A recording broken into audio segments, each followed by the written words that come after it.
Hello दोस्तों, कैसे हैं आप सभी लोग। आशा है आप लोग बहुत अच्छे होंगे और अपने जीवन में काफ़ी खुश होंगे, प्रसन्न होंगे। तो दोस्तों, स्वागत है आप सभी का आपके अपने ही चैनल जिसका नाम है ज्ञान मंत्र, और जहां हम लोग करते हैं कुछ ज्ञान की बातें। प्यारे दोस्तों, आज की संपादकीय लेकर मैं प्रस्तुत हूँ और आज की संपादकीय का टॉपिक जैसा आप लोग देख ही रहे होंगे, आज का टॉपिक है निकाय चुनावों को गंभीरता से लेने का समय। तो दोस्तों, इस समय नगर निकाय के चुनाव चल रहे हैं। प्रथम चरण का चुनाव संपन्न हो चुका है, जो कि 4 मई को संपन्न हुआ, और अगला जो चुनाव है वो 11 मई को संपन्न होना है। तो बहुत कम समय रह गया है और हम लोग भी अपनी जिम्मेदारियों को वहन करने के लिए बिल्कुल तैयार हैं चुनाव कराने के लिए। तो और आज का ये जो टॉपिक है निकाय चुनाव को गंभीरता से लेने का समय, तो बड़ा अच्छा लगा देखकर कि इस समय चुनाव चल भी रहे हैं और इससे संबंधित क्या कुछ जानकारी आज की संपादकीय में दी हुई है। ये भी एक उत्सुकता का ही विषय है। बहुत अच्छा लगेगा जानकर कि क्या कुछ जानकारी हम प्राप्त कर सकते हैं आज की संपादकीय के माध्यम से। तो चलिए दोस्तों, देखते हैं कि आज की संपादकीय से हम क्या कुछ नया सीख पाते हैं। अगर ये कहा जाए कि इस वर्ष के अंत तक देश में चुनावी सरगर्मी बढ़ी रहेगी तो शायद ही किसी को कोई आश्चर्य हो। आखिर हर वक्त कहीं न कहीं किसी न किसी प्रकार के चुनाव चलते ही रहते हैं। इस वर्ष के आरंभ में पूर्वोत्तर के 3 राज्यों में चुनाव संपन्न हुए हैं। गत दिवस कर्नाटक का जोरदार चुनाव अभियान खत्म हुआ। वर्ष के अंत तक लगभग 5 और राज्यों में चुनाव होने हैं। फिर अगले साल सभी मुकाबलों में महामुकाबला माने जाने वाले लोकसभा चुनाव का कार्यक्रम नियत है। ऐसे में यह जानकर कि यह आलेख स्थानीय निकाय चुनाव की चर्चा पर केंद्रित है, तो संभव है कि कुछ लोगों को उबासी भी आ सकती है। जब डिजिटल और जमीनी स्तर पर चर्चा का विषय यही हो कि विश्व के सबसे बड़े लोकतंत्र और 5वीं सबसे बड़ी अर्थव्यवस्था की कमान किसे मिलेगी, तो निस्तेज पड़ी स्थानीय निकाय संस्थाओं की परवाह भला किसको हो। असल में यही उदासीनता ही स्थानीय निकाय चुनावों में अपेक्षाकृत कम मतदान होने का एक प्रमुख कारण है।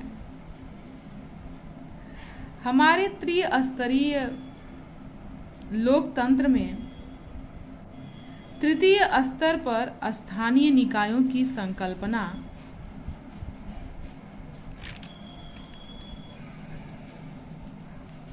मूलभूत बुनियादी मुद्दों के बेहतर समाधान को केंद्र में रखकर की गई। स्मरण रहे कि लोग किसी देश या राज्य के निवासी होने के साथ ही मूलभूत रूप से उन स्थानीय आवासीय क्षेत्रों जैसी सूक्ष्म इकाई से जुड़े होते हैं जहां वे रहते हैं। ऐसे में निकायों को लेकर मंशा यही थी कि स्थानीय सरकार आपके द्वार तक पहुंचे। क्या वास्तव में ऐसा हो सका है?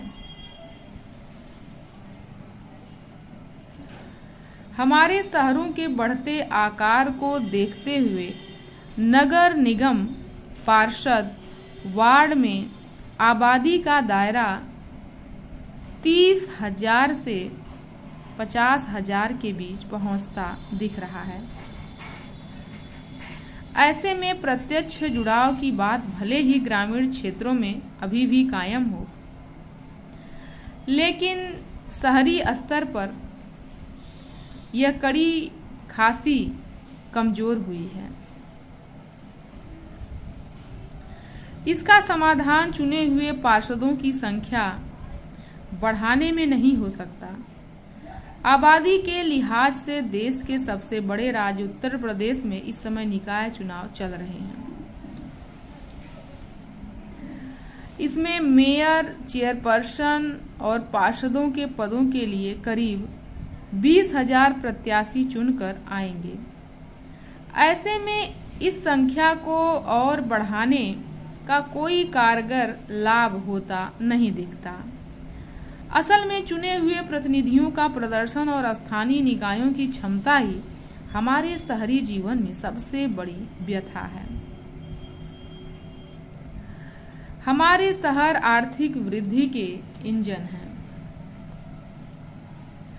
जल्द ही देश की आधे से अधिक आबादी इन शहरों में वास करेगी।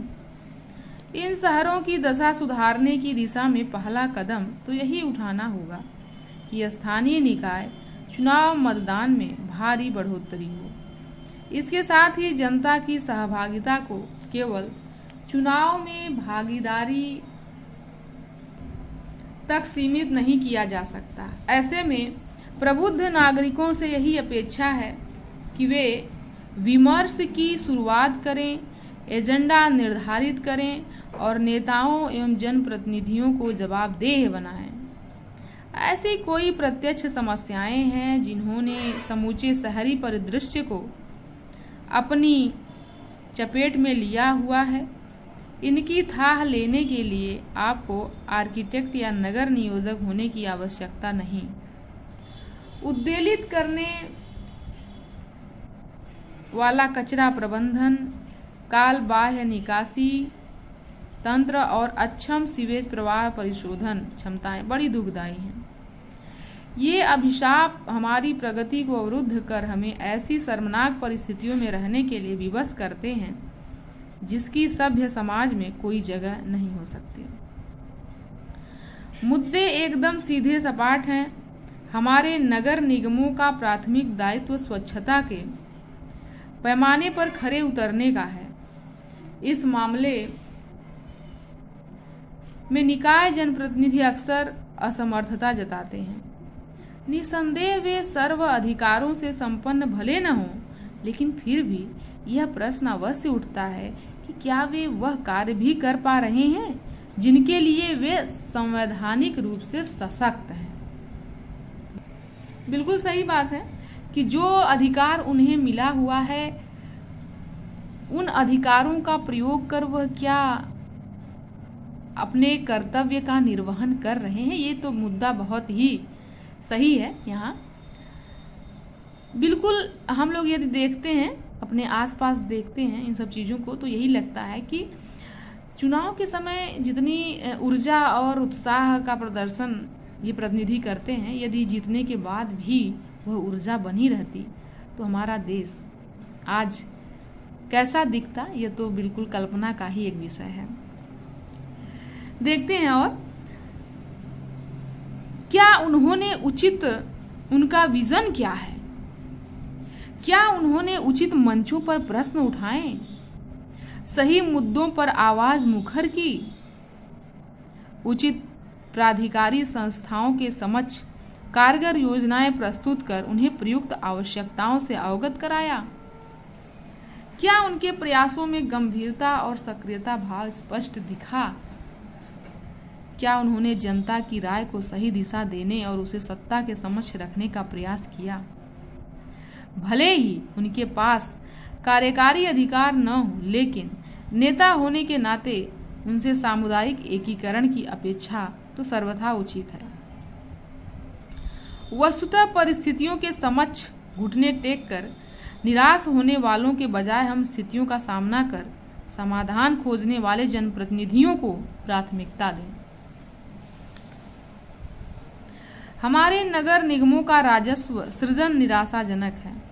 विकसित और विकासशील अर्थव्यवस्थाओं के मुकाबले भारत में जीडीपी के अनुपात में निकाय राजस्व बहुत दयनीय स्तर पर है।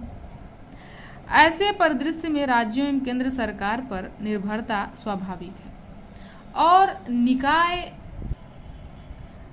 स्वायत्तता एक मृग मरीचिका बनकर रह जाती है, जबकि राजस्व बढ़ाने की भारी गुंजाइश है। संपत्ति कर एवं जल कर में उपयुक्त वृद्धि और बेहतर अनुपालन, विज्ञापन, होर्डिंग्स से आय और उचित आर्थिक हर्जाना आदि लगाकर राजस्व में भारी वृद्धि की संभावना है। आखिर नगर निगमों को ऐसा करने से कौन रोक रहा है? इनमें कौन संवैधानिक अवरोध तो कतई नहीं, इसमें कोई संवैधानिक अवरोध तो कतई नहीं है। वास्तविकता यही है कि लोक लुभावनवाद और भ्रष्टाचार इस मामले में उनकी राह रोके हुए है। फिलहाल उत्तर प्रदेश में निकाय चुनाव चल रहे हैं, कुछ समय बाद उत्तराखंड में होंगे, फिर देश की सबसे धनी नगर निकाय बीएमसी के चुनाव की बारी आएगी। पंजाब में भी नगर निकायों का कार्यकाल पूरा हो गया है, मगर अभी चुनाव की घोषणा नहीं हुई है। इन क्षेत्रों में बड़ी नगरीय आबादी रहती है। ऐसे में यदि हम इन चुनाव को भी विधानसभा या लोकसभा चुनाव की भांति अधिक गंभीरता प्रदान करें तो यह हमारे लिए बहुत उपयोगी होगा। हाँ, कृपया धन संसाधनों की कमी को नगरीय निकायों के लचर प्रदर्शन की वजह के रूप में कभी स्वीकार न करें। हमसे आर्थिक रूप से कमजोर कई देश भी हमसे कहीं ज्यादा साफ सुथरे हैं।